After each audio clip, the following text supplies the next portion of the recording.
morning, folks. This morning we're going to start out things by filing the saw. These teeth are going to need to be changed soon. They're getting kind of short, so I've got to file a little bit of lead into them. That way it goes into the log a little bit, but not much. I've got maybe 1 or 2 filings left in these, and then I'm going to have to switch them.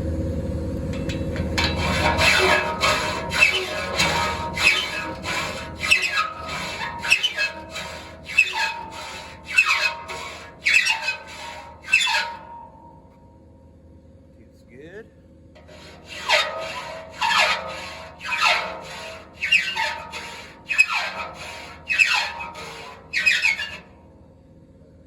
Almost.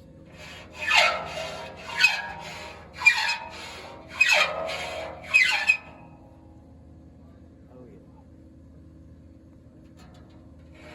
yeah. Here we go. Get some of these ones that aren't sharp yet, so you can see what the dull ones look like. You can see I'm basically looking to put a nice shiny face in the entire surface of the front of that tooth, slightly angled. That way it goes into the log just a hair. I don't do that when I have new teeth in here. I file them straight across. But to push the teeth just a little bit longer, I'll file a little bit of lead into them, and that'll make them last another day or two. Then I'll switch them.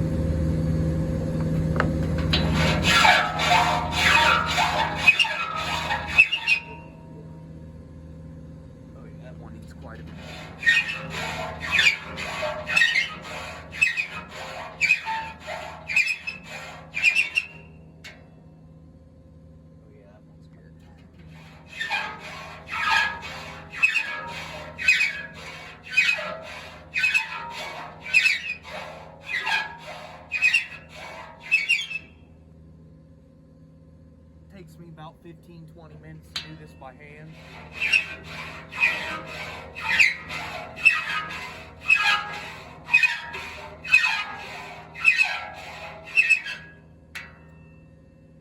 If I use a grinder, it takes about 45 minutes.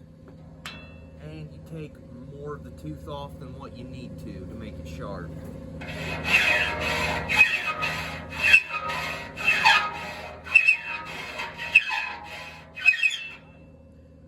I'll use a grinder is when the teeth are new and I have to grind the chrome plate or the chrome face off of the front.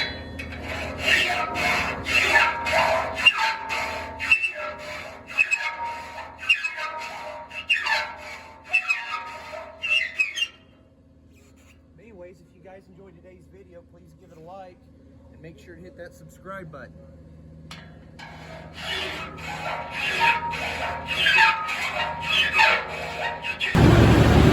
This morning we have red oak tie logs, ant logs, and grade logs. We're going for 5/4. It all comes in one end, and it all goes out the other.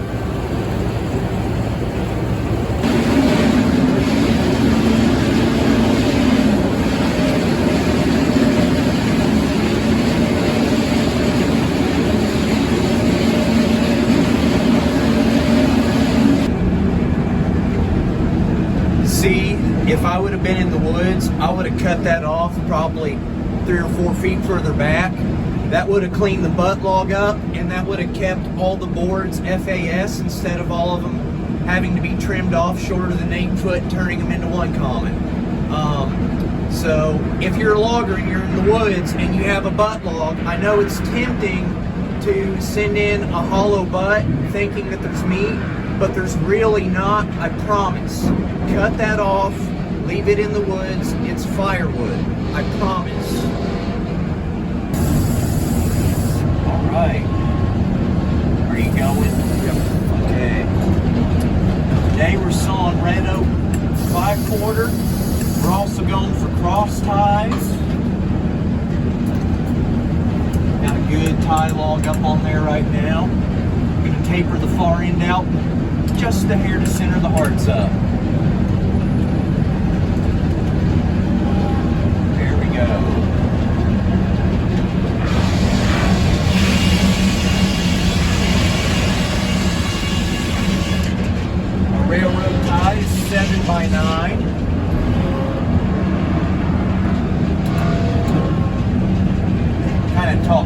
first one here.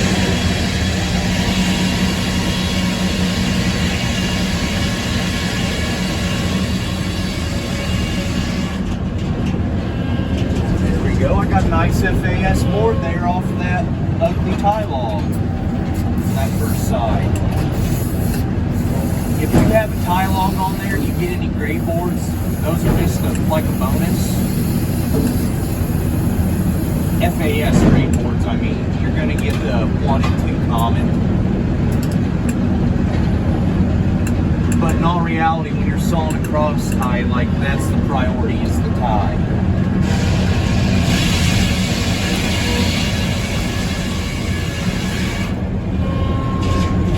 Side, I'm not going to take it in quite as far. As a matter of fact, I'm not even going to go for a board off this side. I'm just going to cut off about another 5/8 of an inch. And this is going to be the wide side of the tie. There we go. Just to clear up that lane. The other side is going to be the side that I take the 2 boards off of. Okay, so we're looking to lane on 7 inches, 2 5/4 boards, 10 1/4 is the set. It'll be a skinny board that I make on the first pass.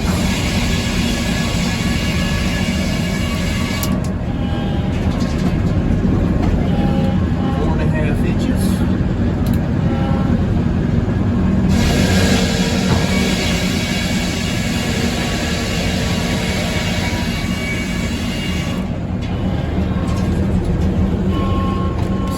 Sawing ties, you have to get the boards off the side.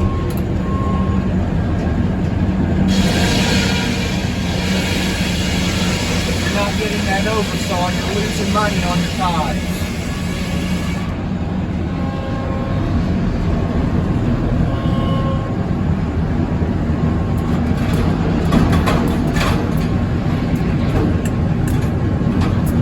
Let's see, 12 1/4. Get it to land on 9. I don't know if I'm going to get a first board on this one. By golly, it's going to be a weighty 4-inch board.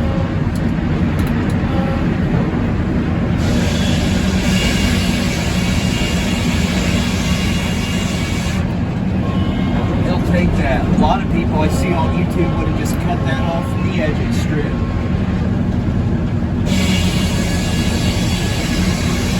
First tie.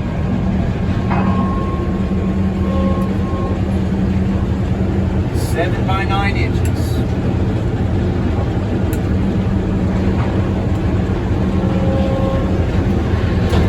On this next one, I'm going to shut up.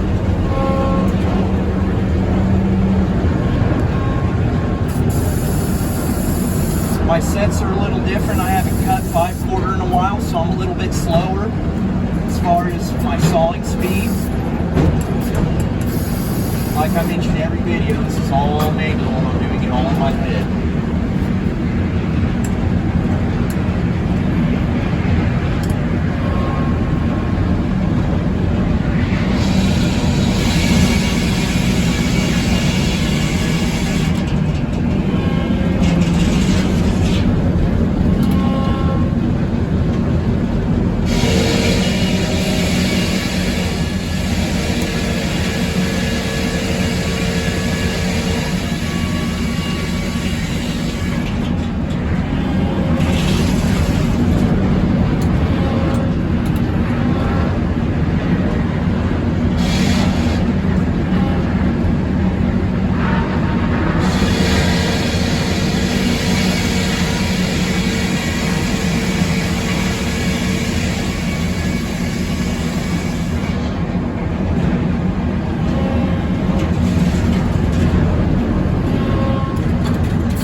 subscribe to the channel if you enjoyed today's video.